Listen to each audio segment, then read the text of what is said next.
الحمد لله حمدا كثيرا طيبا مباركا فيه،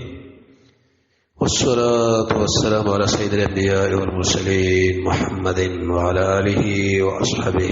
أجمعين. أما بعد، زموږ تاسو خبرو شروع په اړه توحید کې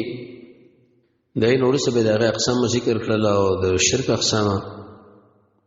د منافقت تشریح وشو، د ایمان او د اسلام. د عبادت باره کې معنی لغوي، معنی اصطلاحي او عبادت عامه او خاصه. خلق عبادت ولی کوي، په عبادت کې خوند ولی نه پیدا کیږي. دا متشریک او اخر کې مدا خبره وکړه چې د عبادت مرکزی درې لوشي نه ضروري دي.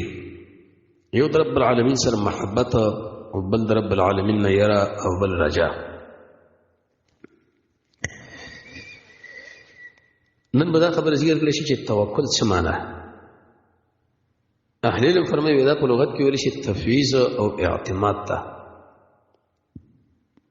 شرع کې دې ته ویل کېږي چې اعتماد قلبي الله وحده، د خپل زړه اعتماد یوازې او فقط پر رب العالمین باندې وکړه او بس. قرطبي دا معنا کړی تفویض الامور الى الله تعالی ثقه بحسن تدبیره. سپارل د کارو د رب العالمین لا او ستاسو په دراس کې چې دا کم شی په دې اعتماد نه کول، بلکې ټول اعتماد پر رب العالمین باندې کول،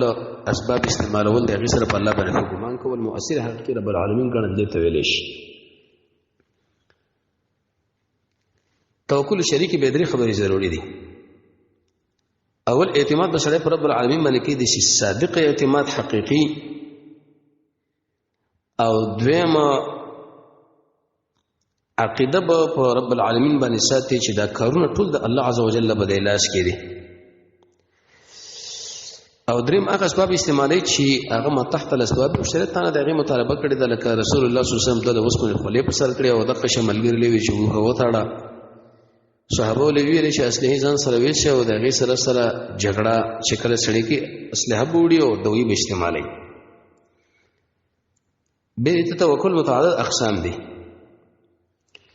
محدثین لیکي چې یو توکل د عبادت دی، هغه عبارت د دین چې سړی پر رب العالمین باندې توکل وکړي، خو لیکن لا شریک له هیڅ کو سره په هیڅ شي کې شریک نه کړي. دویم توکل د شرک دی. یو سړی اعتماد وکړي د الله نه سوا بل چا باندې په مخلوقاتو کې چې ارڅوږي، خو لیکن په شي امور کې چې هغه رب العالمین خصوصیت دی. خصوصیت رب العالمین د ویسه د شی بل چا نه وسپارل. یلکه به طور مثال اعتماد کلی او جزئی پر اسباب باندې. دریمه توکل. به طور مثال لکه یو شخص انتخاب کې د خپل ځان لپاره په یو عمل باندې نیابتن، لیکن په هغه د شي کارونه دي چې هغه سره په قدرت لري، دا به جائز دی. فرق ما بین توکل او توکل کې دا توکل چې د عمل قلبي باطنی او توکل عمل ظاهری دی. دلیل په توکل باندې دا چې الله خاص په الله تعالی باندې توکل وکړي. ان کنتم مؤمنین کدا په شرط ایمانی. خالق مو رب العالمین غني، مالک به غني. دې سره به خې اعتماد امر باندې کوي. بل موضوع دعا ده. دعا په عبادت معنا سره راځي. دې وجنه حدیث کې چې الدعاء هو العبادت. ترمذی کې روایت ده محمد رسول الله فرمایي چې په عبادت کې اساسي بنیادی رکن چې هغه دعا ده. قران کې الله فرمایي چې ان المساجد لله، جمعتون د الله دې اڅ رب العالمین سره کې شریک مګړي. به دې عبادت متعدد انواع دي. یو هغه دعا د عبادت د چې مقصود په دې کې هر هغه عمل چې انسان په هغه باندې رب العالمین بندگی کوي. مثال لکه منځ، حج، صدقه، روزه. نو آیت به پدې کې سوال دی چې په دې منځ باندې او د حج باندې صدقه او صيام باندې څنګه اطلاق د دعا کېږي. وي دي وجه نه کېږي چې بده کې معنا طلب دا ګویا کې انسان کله چې دقه عملونه کوي نو رب العالمین نه دا طلب کوي چې الله عزوجل ته ما باندې رحم وکړي او د غیر سره به جنت ته ور داخل کړي. دویم دعا د مسئلې ده. مقصود بده کې سوال او طلب دی.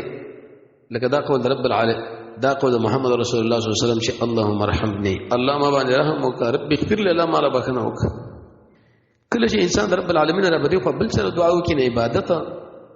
دا سره به مشرک ګرځي کی دلیل په رسول مومنون یو سره ولا سمرات دی او من يدعو مع الله اله اخر چې مدد شوی د رب العالمین سره بل چاله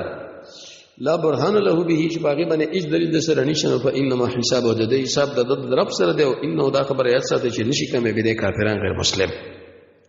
اې دې سره به خو کې به دمونه رقات دا جمع د رقیتون دا پنهیت ویل شي دم ته شرعن آیتونه اذکار او دعاګانې چې ته په مریض باندې ورولې زه تحقیق شیخ الاسلام ابن تیمیه رحمه الله په څلورم جلد زاد المعاد کې کړی دی په نسم جلد الوسی کی اول جلد امام قرطبی او لسم جلد کنز العمال شیخ عبد السلام رحمه الله په خپل تفسیر کې بیان نقل کړی هغه درې شرطونه به کې ضروري دي عربي به معنا به معلومي معصور دعاګانې دوه قسمه دمونه دی یو شرعي بل غیر شرعي شرعي هغه ته ویل کېږي چې په هغه کې دغه درې شرطونه په اجماع د ټولو علماو سره موجود دي یو دا چې عربي معنا لفظ باندې وي په لغت عربي باندې او دویم دا چې بده کې د رب العالمین کلام او د رب العالمین نمونه او د رب العالمین صفاتونه دریم انسان په کامله معنا په دې باندې اعتماد نه کوي بلکې عقیده بده شي ساتي چې دغه دم مؤثر بذاته نه دی بلکې دا په هغه وخت اثر کوي چې کله الله عزوجل و باندې فیصله وکړي دویم قسم هغه دمونه دي چې هغه ناروا دي